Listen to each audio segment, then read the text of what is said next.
Brilliant. Thanks very much for that, Paul. And thanks to all of those working behind the scenes to make this event such a success. If Zoom's done anything in the last 9 months, apart from increase its own share price, it's given us the opportunity, of course, to meet like this and to share our experiences and build that platform for a very real alternative.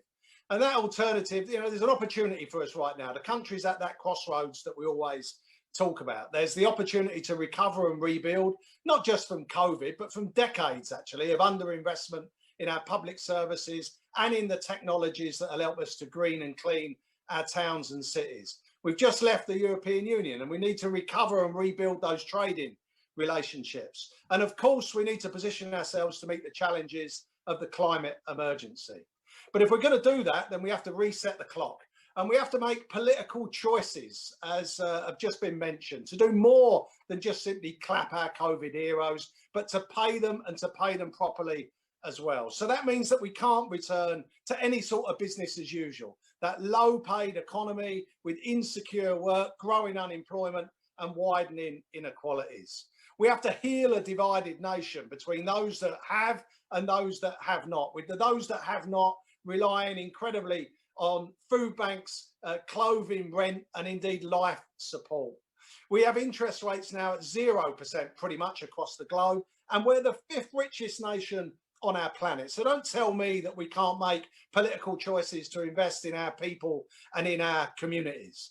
We need that new economy, a chance to build back better with investment in those people and communities, protecting jobs right now with the extension of the furlough scheme, of course, but also keeping those millions of workers that have worked throughout this pandemic safe by increasing sick pay and allowing them to make a real choice between doing their civic duty and protecting themselves and others, or paying their rent and putting food on the table or clothing on the backs of their children.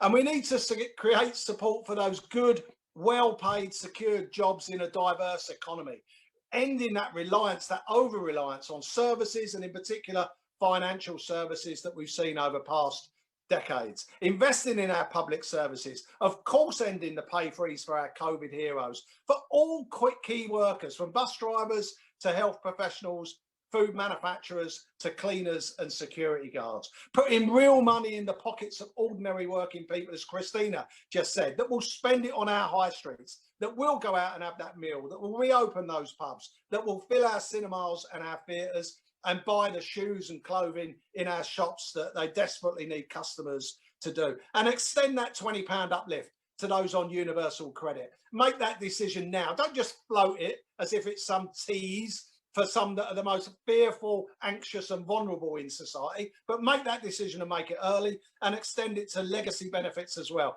The 2.2 million people that didn't benefit from the increase of £20 when it was first introduced. Make that choice now. It's a political choice and you can make that tomorrow. Ending in-work poverty alongside poverty in retirement, raising the minimum wage, supporting collective bargaining, and of course investment in green tech and those products that we need to protect our planet.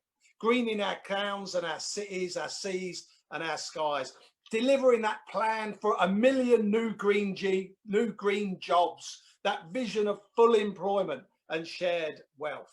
And that's a 1945 vision, a drive to rebuild, to house our people, to green our homes, to electrify our cars, our trains, our buses, to generate green power, to capture carbon, to switch from natural gas to hydrogen, and to take our people and our communities with us on our journey. And we can do that. So I'll finish with this. We can do that.